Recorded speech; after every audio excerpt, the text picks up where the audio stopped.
Hello and welcome to Critical Political Thinking. Today we have a very somber and special report where we are going to be covering the two mass shootings in 1 week within the United States. One at a few Asian massage parlors and another at a King Soopers grocery store in Boulder, Colorado. We're going to be talking about the I guess you can say reason behind these things, one of which we have confirmed, the other clearly there was no, well, we'll get into all that. So ladies and gentlemen, sit back, I can't say relax, but pay attention, because what you're about to hear is going to make a whole lot of sense. Stay tuned and welcome to Critical Political Thinking.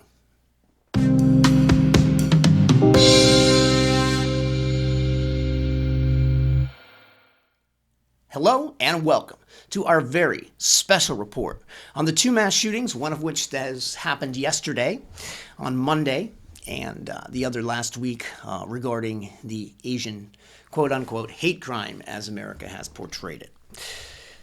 First, let's talk about the more pending issue, I guess you can say, as sad as that sounds, and that would be the immediate incident that occurred in Boulder, Colorado yesterday at around 2:30 p.m. We have the exact timeline. We're going to go over that timeline with you and let you know just exactly where this started, how it happened, before even the police report, because what we were able to do is compile from hundreds of witness testimonies as well as from the footage that was made available through both ZFG, which we're going to talk about. You know, we don't claim to be quote-unquote journalists as much as we claim to be entertainment, if you will, or semi-informative news, because we don't want to get labeled as that fake news. So, but what we have to get into is just exactly how these independent journalists are truly putting people in harm's way. And then we're going to talk about how immediately following, things just seem to fall into place like puzzle pieces. So first, what happened? Well, we have 2:30 p.m. The first 911 calls came in, but what had actually happened is about 3 minutes before, a man had opened fire in the parking lot.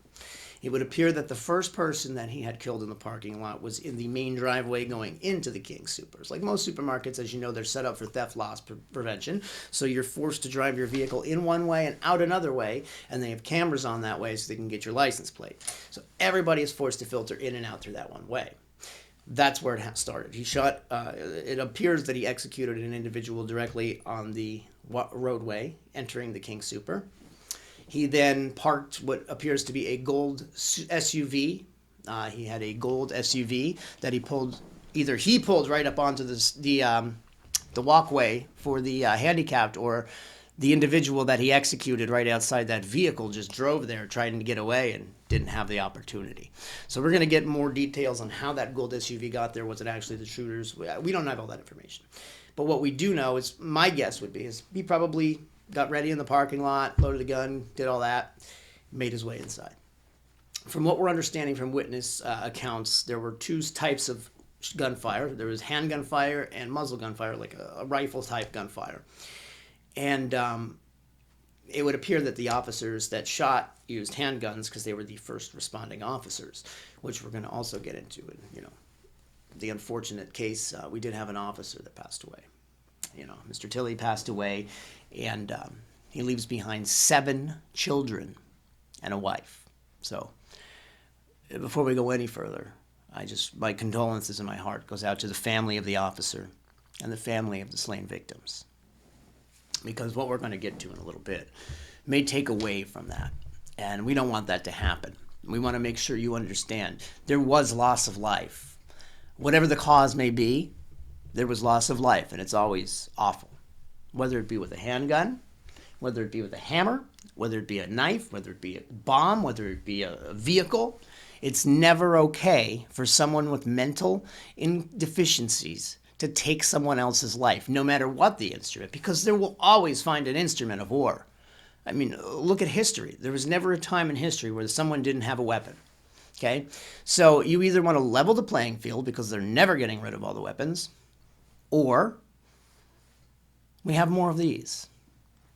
So let's talk about what ended up happening. So, you know, at that point, from what we just discussed, that's when the gentleman made his way into King Super after he pointed the firearm directly down while hovering over the individual at the bottom of the handicap walkway and literally executed them.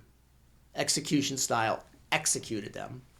Walked his way into the front of the supermarket, immediately fired to his right, executing a woman who then collapsed into the corner vestibule by the, I guess you can say by like the water and where normally the like the shop vacs and all that stuff would be. From that point, we have more witness statements coming from the right-hand side where the self-checkouts would have been. And, they said that they heard the gunfire, they saw him starting to come that way, and they took off. So that means he probably went around through the self-checkouts and just made his way around the building, executing whoever he found from that point forward.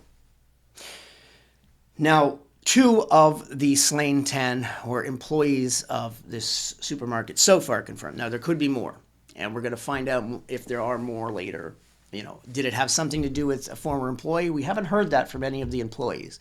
So that's something to take into account. None of these people say they really knew this individual.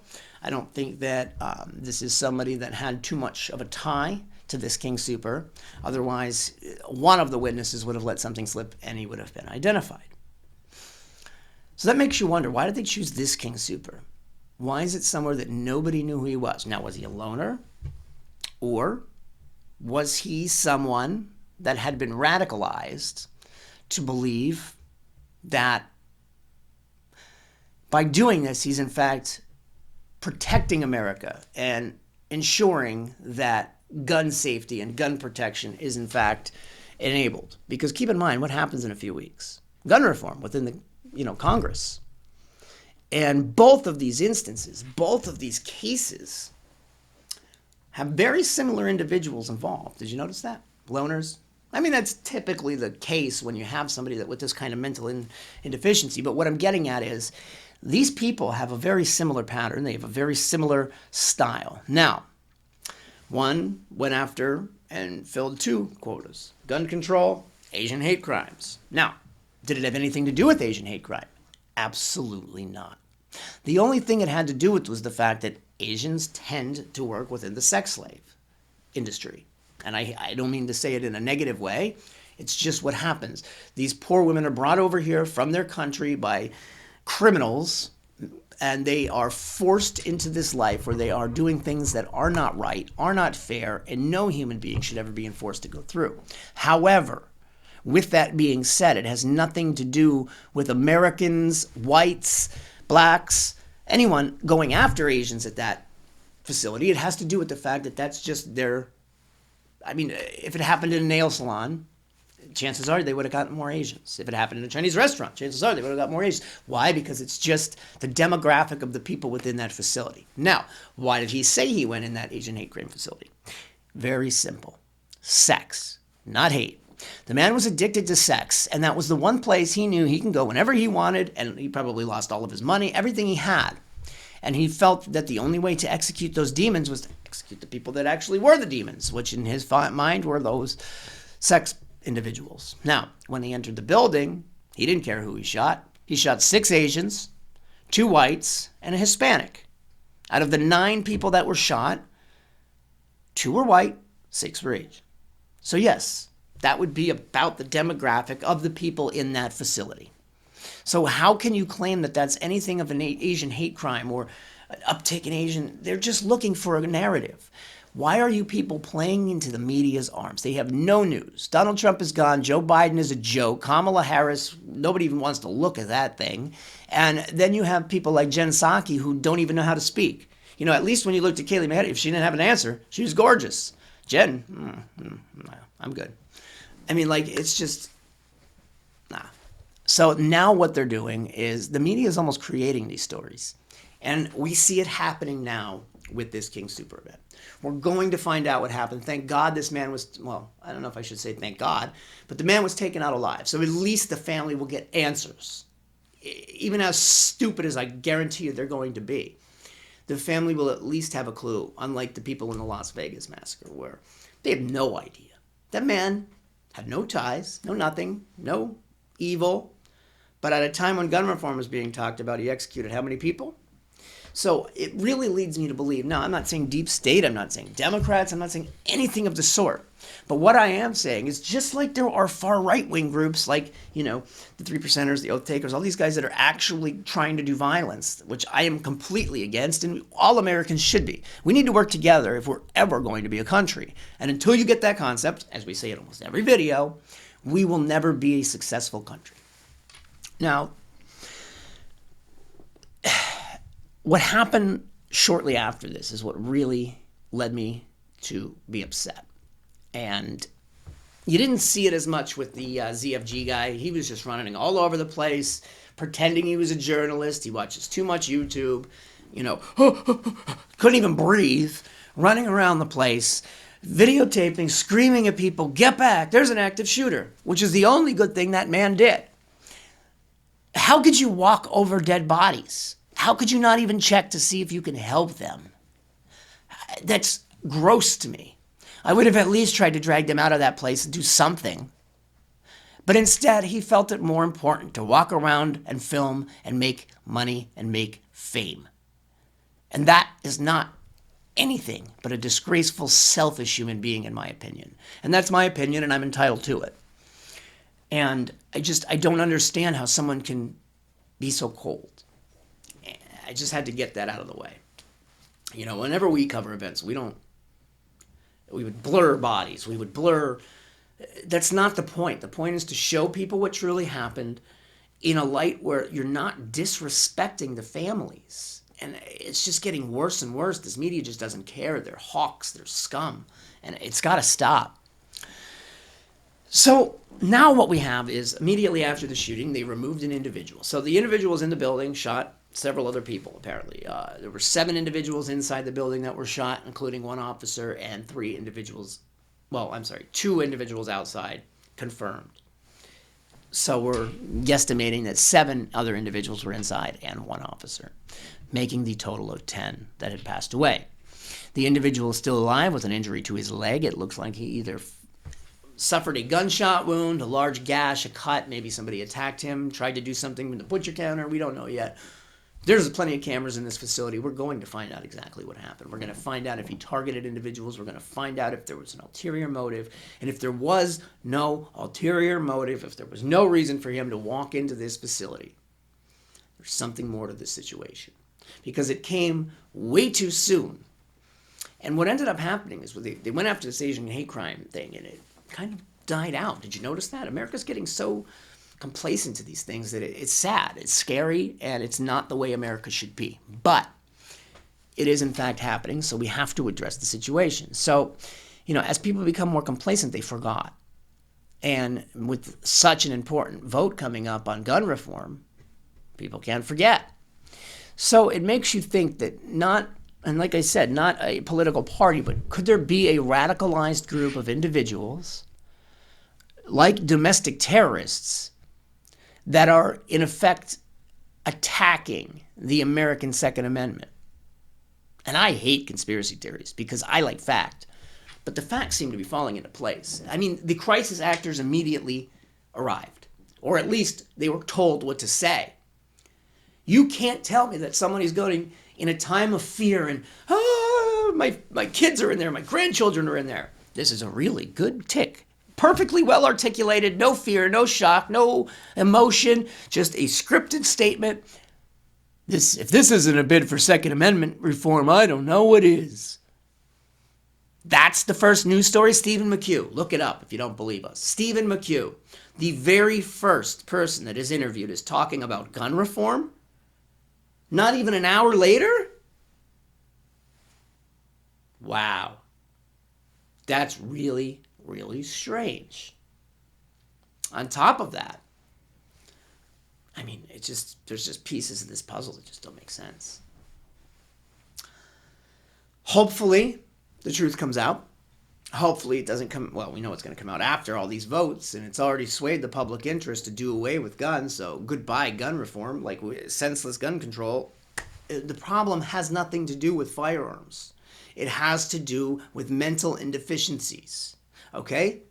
That's the problem. People need to address the situations around them rather than focus on things that can end up helping them. You have to have a level playing field. Our forefathers, if you look at that Constitution, it was so well drafted. It stands to today with very few amendment. Okay? There's a reason for that. It was perfect. It doesn't need to be changed. We have the right to protect ourselves. The fact that almost every American has a gun is the reason that not one other country has the gall or audacity to step foot in this country. Because, God damn it, I dare China to walk down the street in Brooklyn. Walk down the street in Brooklyn. With the Bloods and the Crips will certainly tie their bandanas together. And good luck, Chinese. I don't mean Chinese people in a bad way, negative. No, China. If they were to attack. Good luck. I mean, it's just, there's a reason we have these things. And yes, it made a lot more sense back in the 1600s. Just listen to me, Jesus Christmas. Can you tell we've been up all night? 1800s, it made perfect sense. But now, no, not so much. And I think that there does need to be some forms of reform. And I'm going to get shot for saying it. Pardon the pun. But right now, people have to have some form of mental test, mental acuity. You can't just hand everyone a firearm. And you can't give everyone access to a firearm. It is our right to have a firearm if you're of sound mind and body to do so. To protect yourselves, not to hurt someone. But who's to say they're not going to go pick up a hammer, a knife? And yes, it might be easier to subdue someone with a knife or a hammer, but then they're going to get a car and they're going to drive a car through a crowd of people. If that doesn't work, they're going to learn how to make a bomb. They're going to learn how to do something. If there is a will, there is a way. Taking away completely the only true self-defense that a 60, 70, 80-pound woman could have against a 300-pound man attacking her, you're damn right she deserves to have that firearm, and you're damn right she deserves to have an AR. Why? Because have you ever gone to the range? Do you know anything about a goddamn gun? Let me tell you something. You fire a handgun, you're probably going to miss that target 6 out of 10 times if you're not a good shooter, if you're not trained with that firearm well. However, with an AR, if you aim, you're going to hit your target with very little movement. The recoil is minimal, and that is why they are effective self-defense weapons. You're not supposed to go hunting a deer with an AR. That's to protect. You can go for it, but it's to more or less protect yourself with accuracy. Just like any device, things develop, they get better. It's not because they're scary looking, it's because they're effective. And sometimes effective can be scary, yes. But you need to understand that it has nothing to do with the gun itself. It has to do with the people behind them. And those are the things that we need to focus on. Mental health people. These were two extremely mentally challenged individuals. Whether you like to say it or not, they had something really wrong up there. Not one of us can do what they did. Why? Because we don't have that problem. So those are the people. We need to start looking for those signs and those, not be afraid to call them out. Instead of being so afraid and so triggered, you can't say anything about that person. You can't call him this. You can't call him that. That's racist. That's xenophobic. That's misogynistic. That's this. No, that's the problem. Everyone's so afraid to say anything anymore that this is going to continue to happen because you're too goddamn snowflake pussy afraid. America, grow up, grow a pair, and let's fix this country. We can't let these criminals execute people. Had there been someone in there with a trained person with a firearm, that may have been a completely different situation when they walked in that building. That could have ended in a second. People, we have to understand what's going on here. This is our country too. And we all need to work together to make this work. You're not going to get rid of guns. You're not going to leave them all the way they are. We have to work together and get a happy medium so that we can all survive this planet together. Another tragedy, 2 within 1 week, 19 lives senselessly gone. And it's all about mental health. We need to work on it, people. We truly need to work on it. Thank you so much for watching our special report on the truth on what happened behind this. Please pay attention more about the crisis actors and look into these things. Make sure that you're taking them into account. Hold them accountable. I'm really going to be looking to make sure that person's family was in there. And if they were, I want to see what ties this individual has to gun reform, so on and so forth. Because you don't just come out and say things like that. That doesn't just happen, okay? There's reasoning behind these things. And if you don't take that into account, if you don't think that person went right over to that news camera for a reason, if my family was in there, I wouldn't give two shits about giving you an interview. Not at all.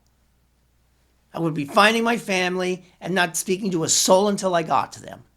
And that is why all of these things are very, very conspicuous. Pay attention, people. There's more to the story. And we'll help you find it. Stay tuned, ladies and gentlemen. Please like, please subscribe. Please join our website at www.criticalpoliticalthinking.com. Join our Critical Political Thinkers Club to get daily exclusive content on tons of awesome information and factual information and news and the truth behind everything out there. You know, we may have just shared a quote-unquote conspiracy theory, but there is a lot of validity to this one, and we don't normally do that. Watch our channel. We've got hundreds of videos, maybe 2 conspiracy theories. Both panned out. So pay attention, people. Something's up. Thanks for watching, and this is Critical Political Thinking. God bless America.